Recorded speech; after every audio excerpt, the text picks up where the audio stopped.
What's going on, everybody?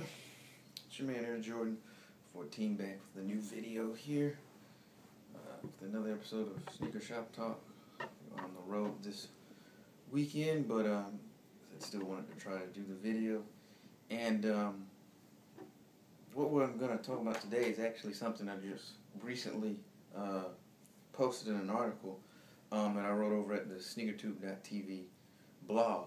So if you hadn't, head over to SneakerTube.tv and check out the video, set up an account if you hadn't, and hit the blog up and check myself out, and then some of the great writers and information that's being put out over there. But anyway, I did an article about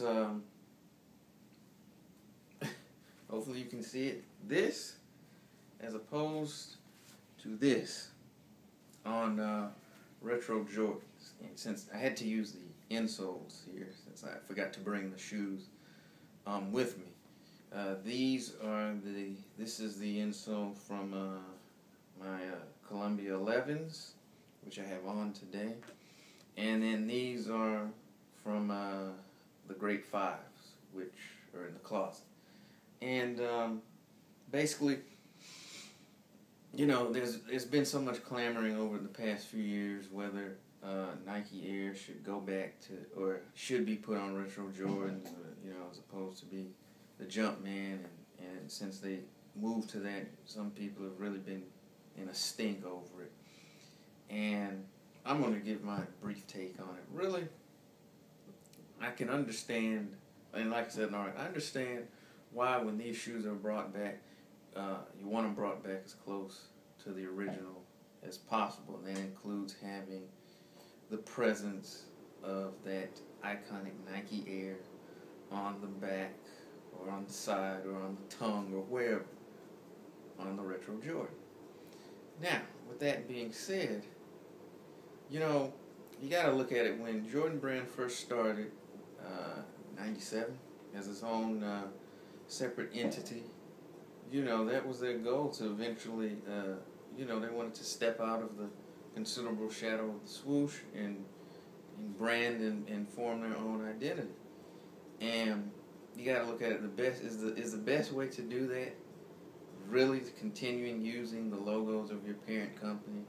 And I know they're going to talk about using certain technologies, but let's be honest, when it comes to retro Jordans, people aren't looking at it from that standpoint. They're looking at it, they want it on there. And from a business standpoint, I can understand. I wouldn't use it either. They're trying to define their own brand and stand on their own proverbial 2 feet, and that includes using this logo here, which I would say has become rather iconic, even in its own right. So, I kind of don't blame them, actually. And then tertiary from that, when you look back on those iconic, those classic shoes from back in the day that had the Nike Air and all that good stuff, those were not only the pinnacle, like I said, of performance, but also in materials as well.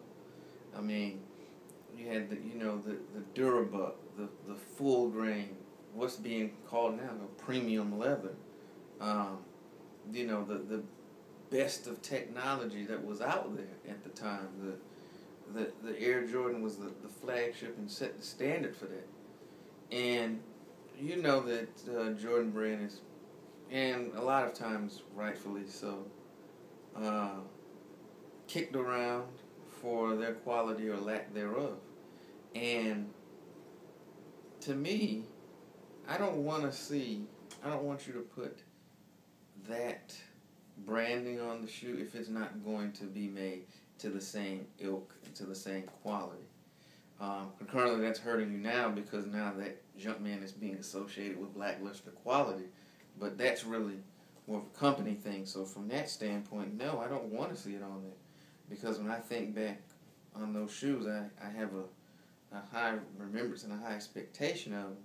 And somehow by putting Nike Air on a pair of 3s, 4s, or 5s or something that cracks, the paint comes off the midsole inside of a few wears. I don't want to see it like that. So from that standpoint, I'd say keep it like this. And I don't know, maybe this is the old man in me, but a lot of people that I hear complaining about it, kind of the newer generation. And really, if in some ways, if you hadn't seen the originals, or you have some people who are complaining about this, who buy retro Jordans, have never seen Michael Jordan play a game. And it, to me, from that standpoint, it almost seems silly about whining over Nike Air or a Jumpman on the back, and you don't even know the history behind the shoe. And that's not true of all younger sneaker enthusiasts, but it is true of some. And for that particular group, come on, you got to know your history, of why before you open your mouth to complain about something. But me personally, I'm fine with the Jumpman on. I don't see it as a big deal. Besides, as long as people, I said it on previous videos, as long as they keep lining up around the block and they sell out on day one or whatnot, then, Jordan Brand doesn't see a problem. The profit margin, what, a $500 million company last year. Probably, I think it was more than that, but obviously whatever they're doing is working from that standpoint. So, at the end of the day, if you don't like it, and that includes price and everything else, don't buy the shoes. It seems silly to complain about a Jumpman on a shoe, but yet you buy multiple pair of that shoe. If you don't like it that much, don't buy it, or find a wearable original pair, or find an original pair and then do a soul swap. There's ways around that. But just complaining as you walk into your sneaker room with a closet full of retro Jordans just seems kind of hypocritical to me. So sorry I had to go on that rant. That wasn't directed at everybody, but it is what it is. But that's just my take on it. What's your take on the issue? I'd love to hear it. And let's have a civilized discussion on it. And you know how we do on this page. We always keep it classy, keep it respectful, and come from a place of intellect. So anything outside of that, you will be shown the door. But this is your man, Air Jordan 14, signing off. Tell everybody again to head over to SneakerTube.tv. Check out the videos over there and the blog. And be sure to stay tuned. Check back for more videos here. We'll keep them coming as long as everyone likes them. So, signing out, wishing everyone peace and happy kicks.